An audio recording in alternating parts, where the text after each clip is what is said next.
राधे, स्वागत है आपका हमारे चैनल स्पिरिचुअल श्लोका में। माघ मास महात्म कथा अध्याय। राजा के ऐसे वचन सुनकर तपस्वी कहने लगा कि हे राजन, भगवान सूर्य बहुत शीघ्र उदय होने वाले हैं, इसीलिए यह समय हमारे लिए स्नान का है, कथा का नहीं।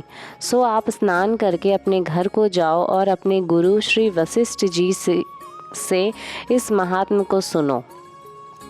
इतना कहकर तपस्वी सरोवर में स्नान के लिए चले गए और राजा भी विधि पूर्वक सरोवर में स्नान करके अपने राज्य को लौटा और रनिवास में जाकर तपस्वी की सब कथा रानी को सुनाई। तब सूत जी कहने लगे कि महाराज, राजा ने अपने गुरु वशिष्ठ जी से क्या प्रश्न किया और उन्होंने क्या उत्तर दिया, सो कहिए। व्यास जी कहने लगे, हे सूत जी, राजा दिलीप ने रात्रि को सुख से सोकर प्रातः समय ही अपने गुरु वशिष्ठ जी के पास जाकर उनके चरणों को छूकर प्रणाम करके तपस्वी के बताए हुए प्रश्नों को अति नम्रता से पूछा कि गुरु जी, आपने आचार, दंड, नीति, राज्य, धर्म तथा चारों वर्णों के चारों आश्रमों की क्रियाओं, दान और उनके विधान, यज्ञ और उनकी विधियां, व्रत, उनकी प्रतिष्ठा तथा भगवान विष्णु की आराधना अनेक प्रकार से तथा विस्तार पूर्वक मुझे बतलाई। अब मैं आपसे माघ मास के स्नान के महात्म को सुनना चाहता हूँ। सो हे तपोधन, नियम पूर्वक इसकी विधि समझाइए। गुरु वशिष्ठ जी कहने लगे कि हे राजन, तुमने दोनों लोकों के कल्याणकारी, वनवासी तथा गृहस्थियों के अंतःकरण को पवित्र करने वाले माघ मास के स्नान का बहुत सुंदर प्रश्न पूछा है। मकर राशि के सूर्य के आने पर माघ मास में स्नान का फल गौदान, भूमि, तिल, वस्त्र, स्वर्ण, अन्न, घोड़ा आदि दानों तथा चंद्रायण और ब्रह्मा कुर्च व्रत आदि से भी अधिक होता है। वैशाख तथा कार्तिक में जप, दान, तप और यज्ञ बहुत फल देने वाले हैं, परंतु माघ मास में इनका फल बहुत ही अधिक होता है।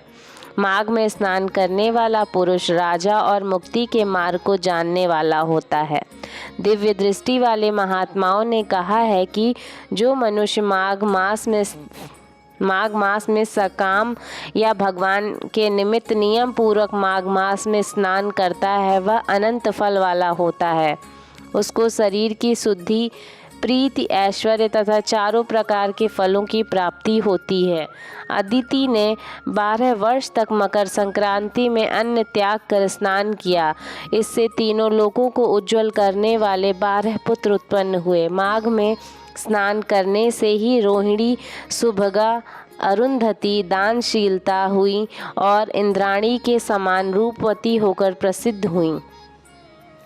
जो माघ मास में स्नान करते हैं तथा देवताओं के पूजन में तत्पर रहते हैं, उनको सुंदर स्थान, हाथी और घोड़ों की सवारी तथा दान को द्रव्य प्राप्त होता है। अतिथियों से उनका घर भरा रहता है और उनके घर में सदा वेद ध्वनि होती रहती है। वह मनुष्य धन्य है जो माघ मास में स्नान करते हैं, दान देते हैं तथा व्रत और नियमों का पालन करते हैं। और के पुण्यों को क्षीण होने से मनुष्य स्वर्ग से वापस आ जाता है, परंतु जो मनुष्य माघ में स्नान करता है वह कभी स्वर्णस नहीं आता। इससे बढ़कर कोई नियम, तप, दान पवित्र और पाप नाशक नहीं है। भृगु जी ने मणि पर्वत पर विद्याधरों को यह सुनाया था। तब राजा ने कहा कि ब्राह्मण भृगु ऋषि ने कब मणि पर्वत पर विद्याधरों को उपदेश दिया था, सो बताइए। तब ऋषि जी कहने लगे कि राजन, एक समय 12 वर्ष तक वर्षा न होने के कारण सब प्रजा क्षीण होने के कारण संसार में बड़ी उद्विग्नता फैल गई। हिमाचल और विंध्याचल पर्वत के मध्य का देश निर्जन होने के कारण श्राद्ध, तप तथा स्वाध्याय सब कुछ छूट गए। सारा लोक विपत्तियों में फंसकर प्रजाहीन हो गया। सारा भूमंडल फल और अन्न से रहित हो गया तथा विद्याल से नीचे बहती हुई नदी के सुंदर वृक्षों से आच्छादित अपने आश्रम से निकलकर श्री भृगु ऋषि अपने शिष्यों सहित हिमाचल पर्वत पर गए। इस पर्वत की चोटी नीली और नीचे का हिस्सा सुनहरी होने से सारा पीतांबरधारी श्री भगवान के सदृश लगता था। पर्वत के बीच का भाग नीला और बीच बीच में कहीं कहीं सफ़ेद स्फटिक होने से तारों से युक्त आकाश जैसी शोभा को प्राप्त होता था। रात्रि के समय वह पर्वत दीपकों की तरह चमकती हुई दिव्य औषधियों से पूरित किसी महल की शोभा को प्राप्त होता था। वह पर्वत शिखाओं पर बांसुरी बजाती और सुंदर गीत गाती हुई किन्नरों तथा केलों के पत्तों की पताकाओं से अत्यंत शोभा को प्राप्त हो रहा था।